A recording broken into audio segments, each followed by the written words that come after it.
장자연 사건의 목격자 윤지호가 실명과 얼굴을 공개하며 폭로에 나섰다. 배우 윤지호가 김어준의 뉴스공장에 출연해 장자연 사망, 열 주기를 맞아 당시 사건에 대한 다양한 이야기를 전했다. 2009년 3월 7일 사망한 장자연은 이틀 뒤 열 주기를 맞는다.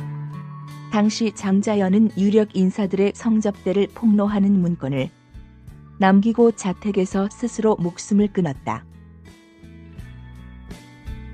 이날 윤지호는 장자연 언니의 진정한 안식을 바라며 마지막 증언을 합니다라며 이야기를 시작했다.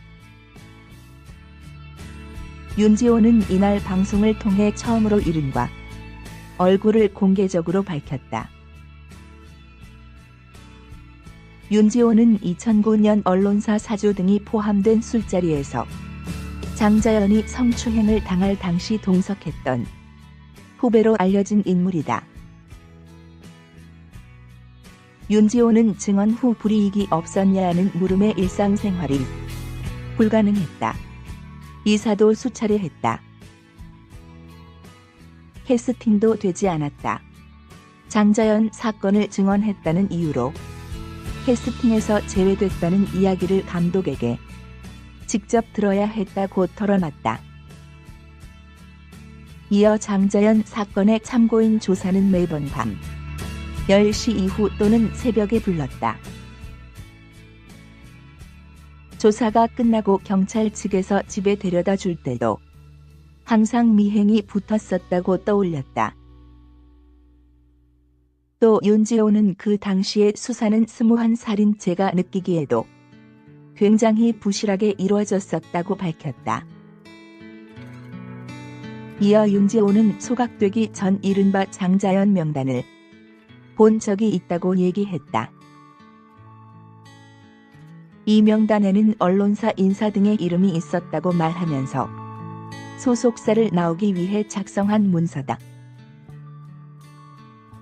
극단적인 선택을 했을 때도 유서 한 장이 없었다. 누가 유서에 명단을 나열하고 지장을 찍겠는가?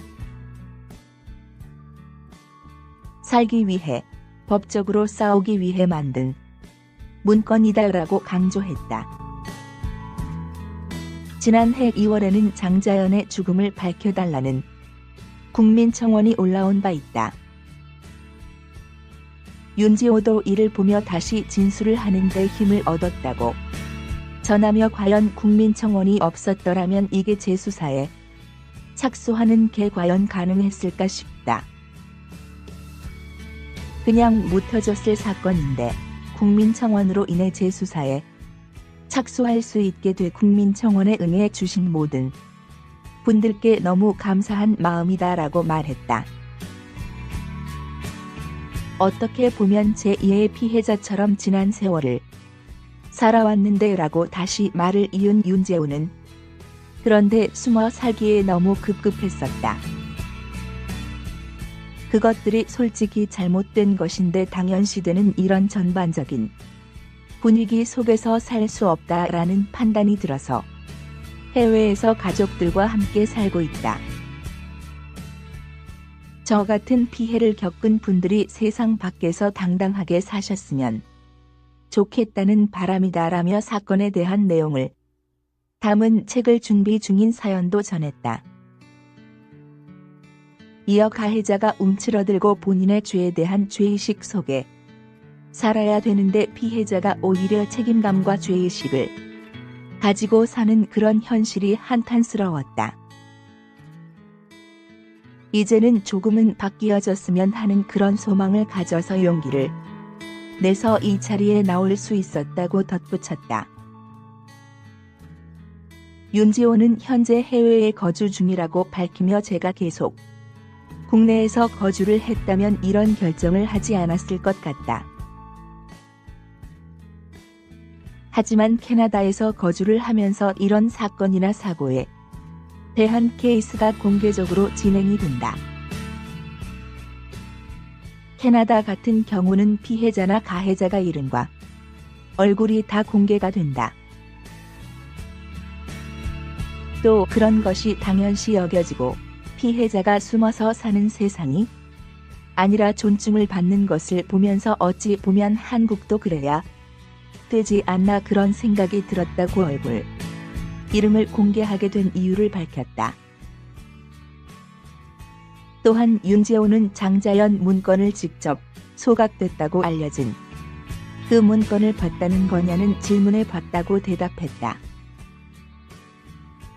그는 당시 문건을 공개한 대표님이 유가족분들과 그렇게 원활한 관계가 아니었고 제가 중간에서 전달자 역할을 했다. 또 문건에 너에게 자연이가 남긴 글이 있다라고 이야기를 해서 가게 됐다. 유가족분들이 보시기 직전에 제가 먼저 확인을 했다고 말했다. 유가족분들이 보기 전에 소각이 되기 전에 장자연 문건을 봤다는 윤지호는 그곳에 거론되는 이름 역시 확인했다고. 윤지호는 딱 한 차례 봤기 때문에 정확히 기억이 나는 이름도 물론 있고 아닌 이름도 있는데 기억에 남는 것은 한 언론사에 동일한 성을 가진 3명이 거론되었던 것으로 기억한다. 13번 조사 때 항상 성실하게 임했다며 조사를 통해 해당 이름들을 진술했다고 전했다. 최면 수사까지 했다는 윤지호는 그날은 저와 언니는 이미 고인이 돼서 진술을 할 수가 없고 제가 아닌 다른 목격자분들이 분명 존재하고 있다. 그 상황을 포착을 했을 당시에 종업원이 있었는지 없었는지 여부는 저는 정확히 기억은 안 나지만 그 자리가 그렇게 먼 공간도 아니었고 그런 일을 분명 봤을 거다고 털어놨다. 하지만 아무도 도와주지 않았다고. 이 사건들에 대해 분명히 진술했는데도 불구하고 무혐의 처리가 되는 것을 본 윤지호는 당혹스럽기도 했고 무섭다는 생각이 많이 들었다고 밝혔다. 하지만 청와대 국민청원에 이 같은 청원글이 등록되며 수많은 대중에게 관심을 받고 있는 것에 대해 많은 힘을 얻었고 과연 국민청원이 없었더라면 이게 재수사에 착수하는 게 과연 가능했을까? 그냥 덮여지고 묻어졌을 사건인데 국민청원으로 인해서 재수사에 착수할 수 있게 되어서 국민청원에 응해주신 모든 분들께 너무 감사한 마음이라고 고마움을 전하기도 했다. 어떻게 보면 제2의 피해자처럼 지난 세월을 살아왔다는 윤지호는 수사를 받을 때 수사가 몇 달이 진행되고 나서는 아예 미행처럼 따라왔다. 경찰 쪽에서 집까지 데려다 주셨는데 뒤에서 미행이 붙었다고 하시면서 신호도 무시하고 계속 위험하게 운전을 해도 끝까지 쫓아오셨다.